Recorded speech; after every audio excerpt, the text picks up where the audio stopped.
Operation സിന്ദൂറിന് പിന്നാലെ പാകിസ്ഥാനികൾ ഗൂഗിളിൽ തിരഞ്ഞതെന്താണെന്നോ? നോക്കാം. എന്താണ് ഓപ്പറേഷൻ സിന്ദൂർ? സിന്ദൂറിന്റെ ഇംഗ്ലീഷ് വാക്ക് ഓപ്പറേഷൻ സിന്ദൂർ വിക്കി തുടങ്ങിയവയായിരുന്നു പാകിസ്ഥാനികൾ തെരഞ്ഞ മറ്റു വാക്കുകൾ. അതേസമയം ഇസ്ലാമാബാദ്, പഞ്ചാബ്, സിന്ധ് തുടങ്ങിയ പാകിസ്ഥാൻ പ്രദേശങ്ങളിൽ നിന്നും ഇന്ത്യ മിസൈൽ ലോഞ്ച്, ഇന്ത്യയുടെ മിസൈൽ ആക്രമണം, ഇന്ത്യ പാകിസ്ഥാനിലേക്ക് മിസൈൽ വർഷിച്ചു തുടങ്ങിയ അന്വേഷണങ്ങളും നിരവധിയായിരുന്നു. ഇന്ത്യൻ അതിർത്തിക്ക് അടുത്തു കിടക്കുന്ന പ്രദേശങ്ങളാണ് ഇവ. ഏപ്രിൽ 22-ന് നടന്ന പഹൽഗ്രാം ആക്രമണത്തിന്റെ ശക്തമായ ഓർമ്മപ്പെടുത്തലായി ഓപ്പറേഷൻ സിന്ദൂർ.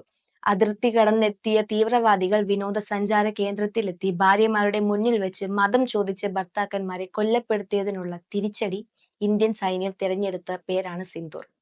വിവാഹിതരായ ഹിന്ദു സ്ത്രീകൾ ഭർത്താക്കന്മാരുടെ ഐശ്വര്യത്തിനായി നെറ്റിയിൽ ചാർത്തുന്ന തിലകമാണ് സിന്ദൂർ. പ്രധാനമന്ത്രി നരേന്ദ്രമോദിയാണ് ഈ ഓപ്പറേഷന് ഓപ്പറേഷൻ സിന്ദൂർ എന്ന പേര് നൽകിയതെന്ന വാർത്തകൾ ഉണ്ടായിരുന്നു. നിരവധി പാക് പ്രദേശങ്ങളിൽ നിന്നും വെയ്റ്റ് ഫ്ലാഗ് എന്ന കീവേഡ് നിരവധി പേർ തെരഞ്ഞു. യുദ്ധം നടക്കുന്ന അതിർത്തി പ്രദേശങ്ങളിൽ സൈനികൾ തോക്കിൽ വെളുത്ത കൊടിയോ തുണിയോ കെട്ടി ഉയർത്തി കാണിക്കുന്നു. ഇതിനർത്ഥം അവർ കീഴടങ്ങി എന്നാണ്.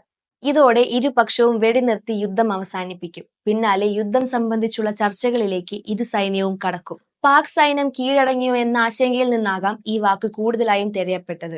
ഇന്ത്യ യുദ്ധം പ്രഖ്യാപിച്ചു എന്നത് പാകിസ്ഥാനിൽ നിന്നും തിരയപ്പെട്ട പ്രധാന കീവേഡുകളിൽ ഒന്നാണ്. ഇന്ത്യ പാകിസ്ഥാൻ യുദ്ധം ഇന്ന്, യുദ്ധം അപ്ഡേറ്റ് തുടങ്ങിയ വാക്കുകളും നിരവധി പാകിസ്ഥാനികൾ ഗൂഗിളിൽ തെരഞ്ഞു. പഹൽഗാം ഭീകരാക്രമണത്തിന് പിന്നാലെ ഇന്ത്യ ഒരു പൂർണ്ണ യുദ്ധം നടത്തുമോ എന്ന ആശങ്കയിൽ നിന്നാകാം സാധാരണക്കാരായ പാകിസ്ഥാനികൾ ഇത്തരം വാക്കുകൾ തെരഞ്ഞത്.